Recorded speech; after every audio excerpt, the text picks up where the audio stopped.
Nessa aula aqui a gente vai dar continuidade no nosso projeto. Nós vamos entrar um pouco mais a fundo nas estruturas de pastas que a gente vai ter e começar a entender um pouco mais o que são a tal das controllers dentro da nossa API em Node e TypeScript.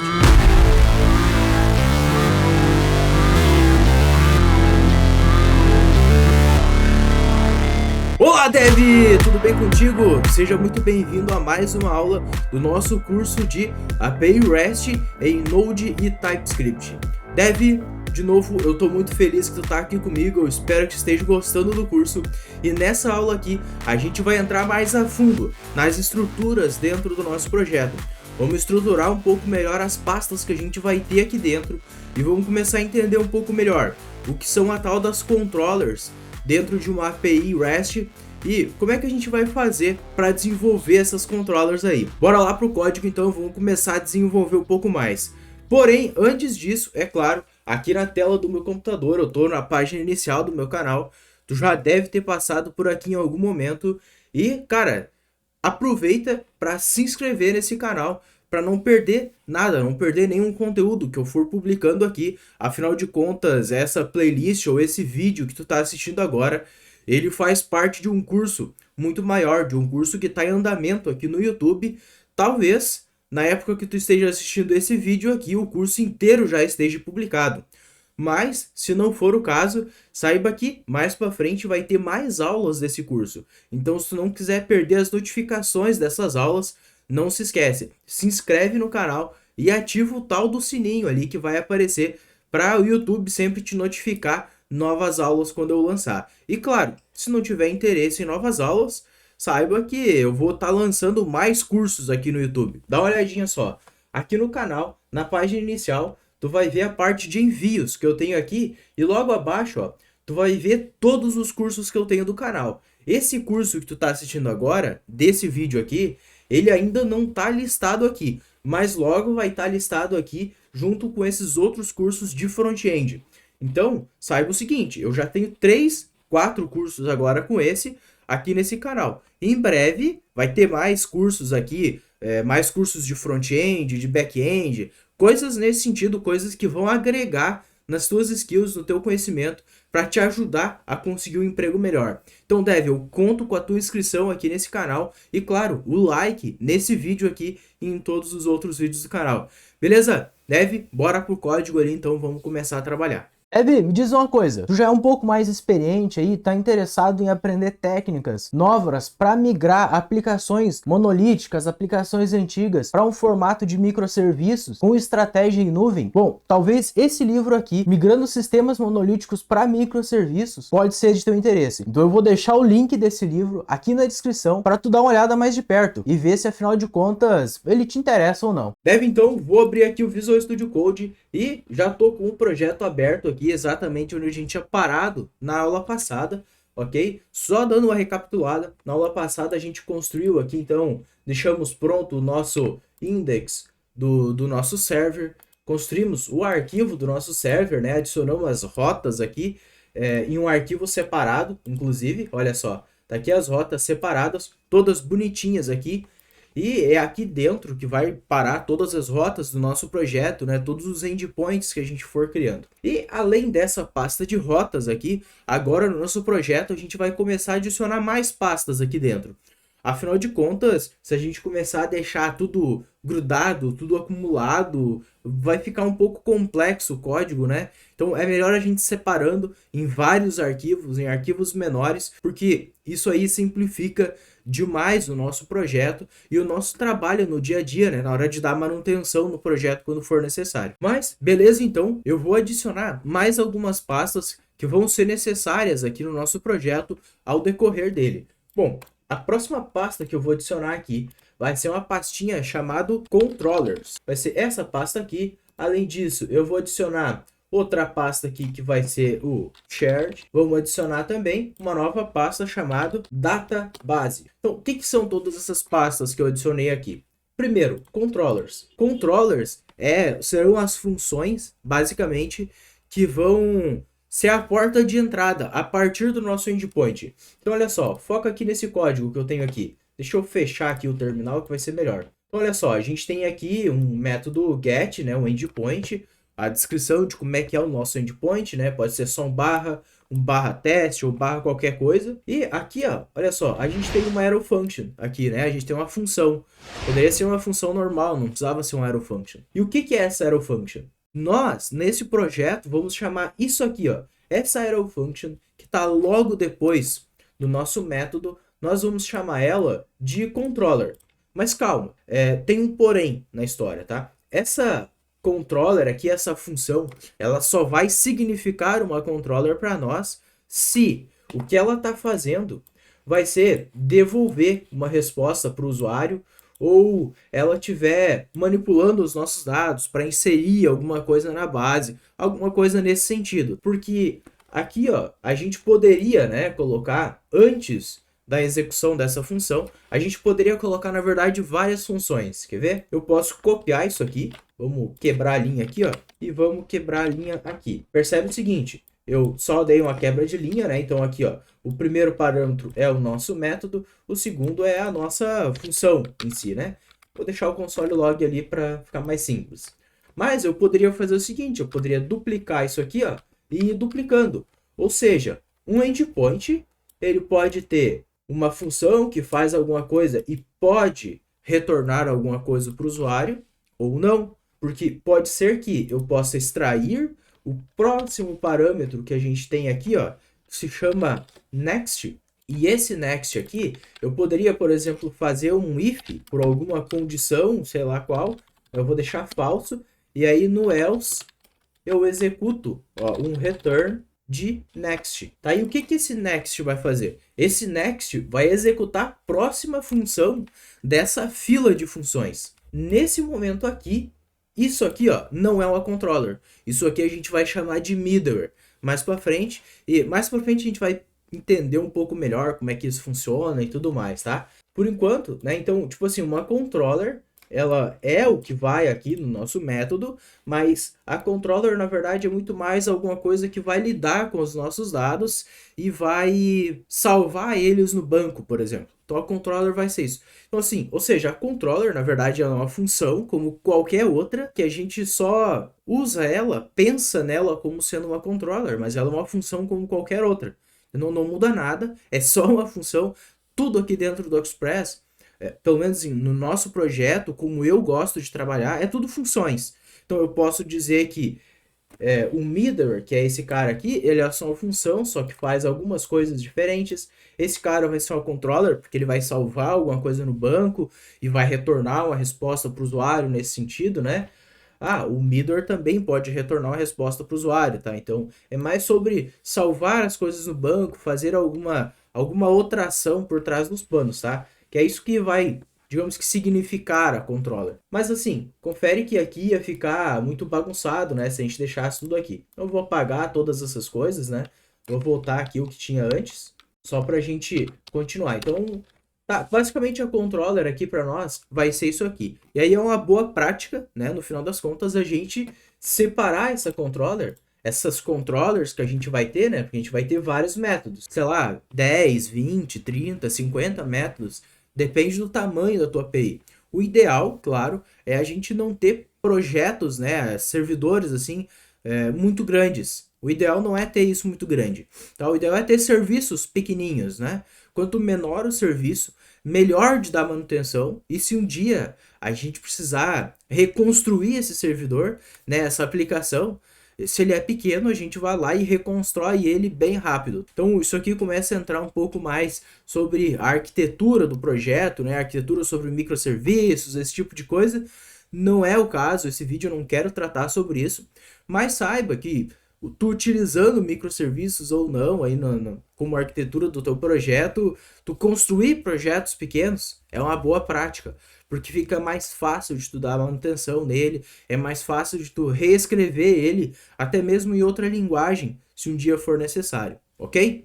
Bom, mas por hora a gente vai pensar então em teu projeto sendo pequeno ou não, né? É importante tu separar essas controllers, essas funções em pastas separadas. E a próxima pasta que a gente tem aqui é o database, né? O que é esse database, afinal de contas? Dentro desse database aqui, a gente vai ter configurações, sobre o nosso banco de dados, como o próprio nome aqui já deve meio que sugerir, né? Então, a gente vai ter aqui dentro todas as configurações necessárias para conseguir se conectar no nosso banco de dados. Pode ser ele um banco SQL ou não, ou qualquer banco que for, mas todas as configurações vão estar aqui dentro. Próxima pasta, a gente tem aqui o shared. O que é essa pasta shared? Se a gente for traduzir esse shared do inglês, é compartilhado. E esse compartilhado, tudo que a gente colocar dentro desse compartilhado serão coisas que podem ser compartilhados para o projeto inteiro. Tecnicamente, talvez até o database poderia estar aqui dentro, né? Já que ele vai ser compartilhado, esse database, né? As coisas ali de dentro, de alguma forma serão compartilhados com todas as nossas controllers do projeto, né? Ou até outras partes do projeto. Mas, para simplificar a coisa toda, a gente deixa o database do lado de fora. Mas, basicamente, tudo que tiver dentro do shared tem que ser alguma coisa que vai ser compartilhada em todas as rotas do nosso projeto, né? Em todos os endpoints que a gente tiver, em todas as controllers ali, até mesmo dentro do database, né? De todos os providers que a gente vai ter dentro do nosso database. E o que a gente vai ter dentro desse shared, então? Algumas coisas eu já tenho certeza que a gente vai ter aqui dentro, e uma delas é o middleware, ok? Então, ó, aqui dentro eu vou criar uma pastinha chamada middlewares. Esses middlewares são, como eu expliquei antes, né, são funções, são praticamente uma controller que a gente vai conseguir encadear aqui dentro do nosso endpoint, né, da nossa chamada. E o middleware aqui, explicando bem por cima, depois a gente vai entrar mais a fundo no que o middleware faz. A gente vai construir alguns middlewares aqui para cuidar de validação de dados, autenticação, né? Mas basicamente o middleware, ele vai ser alguma coisa que, bom, a gente tem a entrada, né, que é o nosso endpoint, tudo vai chegar nele. E a gente tem a nossa controller, que é o cara que vai processar os dados que a gente recebeu, vai jogar eles para onde for necessário, vai chamar uma API externa, por exemplo, ou vai jogar no banco de dados, alguma coisa nesse sentido, né? Então, são essas duas coisas, o endpoint é a entrada e a controller é o que processa os nossos dados.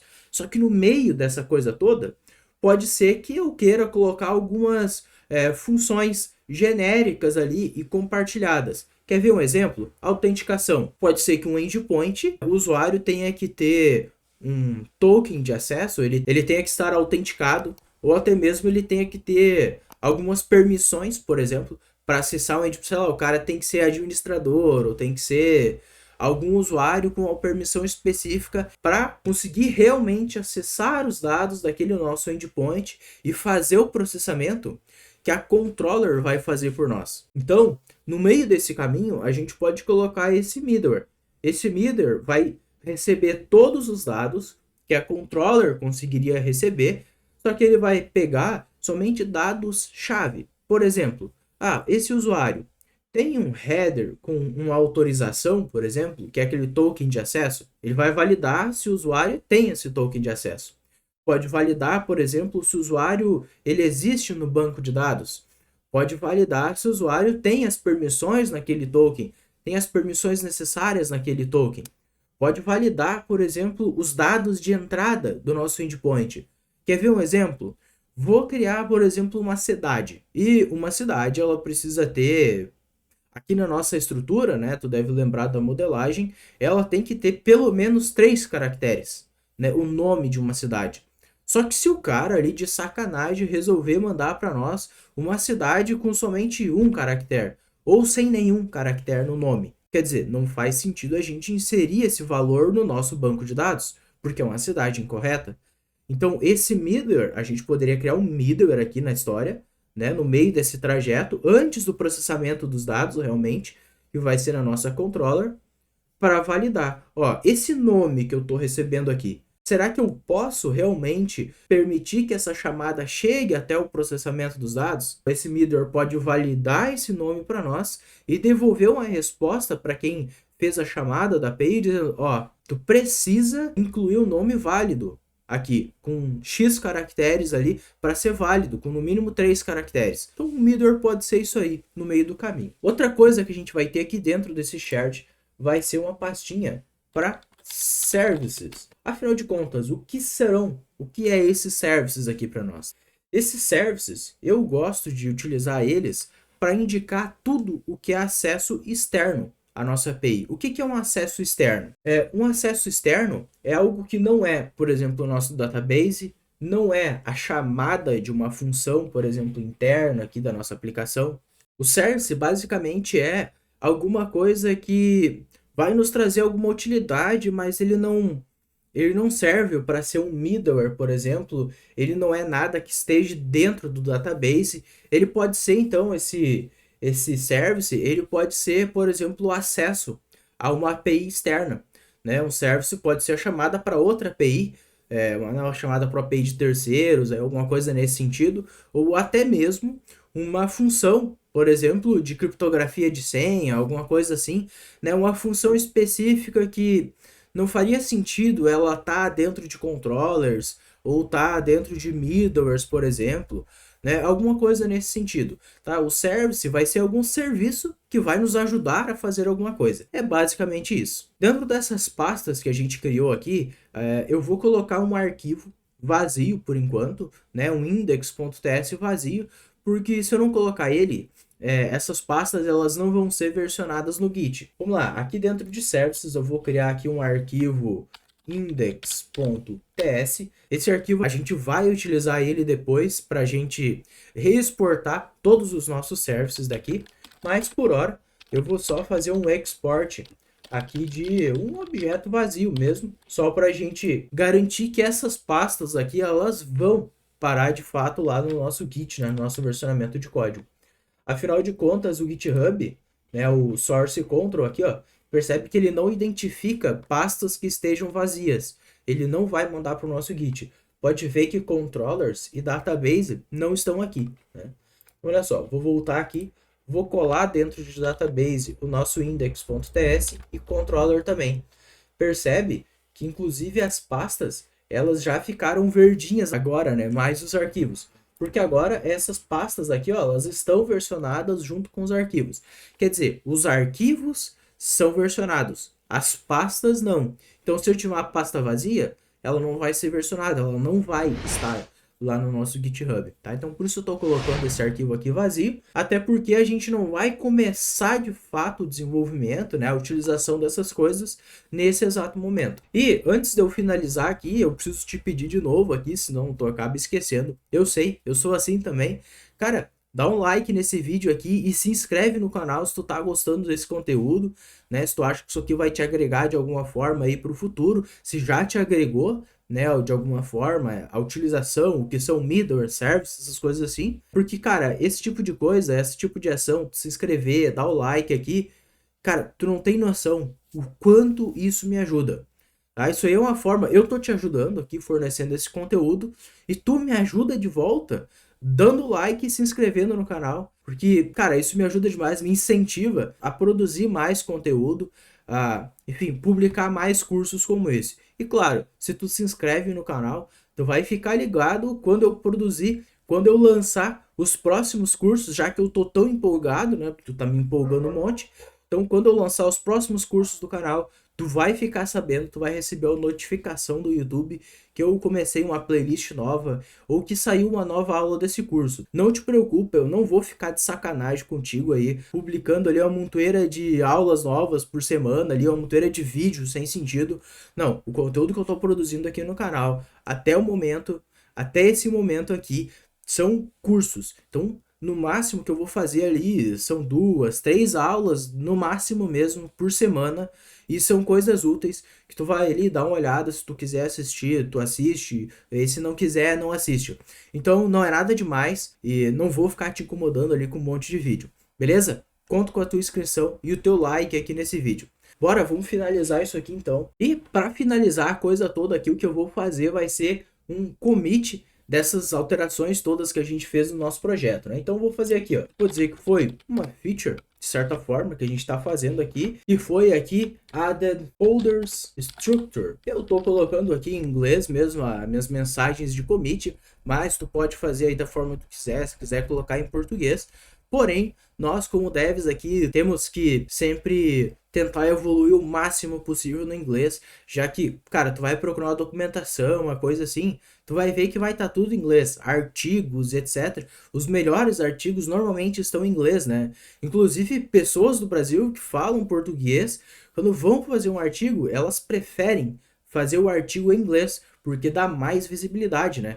Percebe? O inglês, ele, pelo menos até a data de gravação desse vídeo, ele é quase que uma linguagem universal, né? Se tu for na China, tu vai achar pessoas que falam inglês, se tu for na Espanha, tem pessoas que falam inglês, se tu vier no Brasil, tem pessoas que falam inglês também, nos Estados Unidos, principalmente, tem pessoas que falam inglês, né? Então, praticamente todas as partes do mundo, tu vai ver pessoas que vão falar inglês. Então, é importante demais que tu saiba, né, o inglês, saiba minimamente, pelo menos conseguir ler um artigo, montar uma frase, esse tipo de coisa. É importante. Então, eu vou fazer em inglês aqui os commits, as coisas no código, vou preferir fazer em inglês. Só que, claro, tudo no meu projeto, o que for domínio, o que for coisas de negócio, por exemplo, as nossas entidades que a gente tiver aqui no nosso projeto, elas vão estar em português. Porque muitas vezes o termo que a gente está utilizando, o termo de negócio que a gente utiliza, ele não vai estar disponível em inglês também, né? Cidades, tá, tudo bem, tem cities, por exemplo, em inglês. Mas existem outros exemplos que a gente não vai encontrar uma tradução tão perfeita, tão boa em inglês, ou não vai ter o mesmo sentido.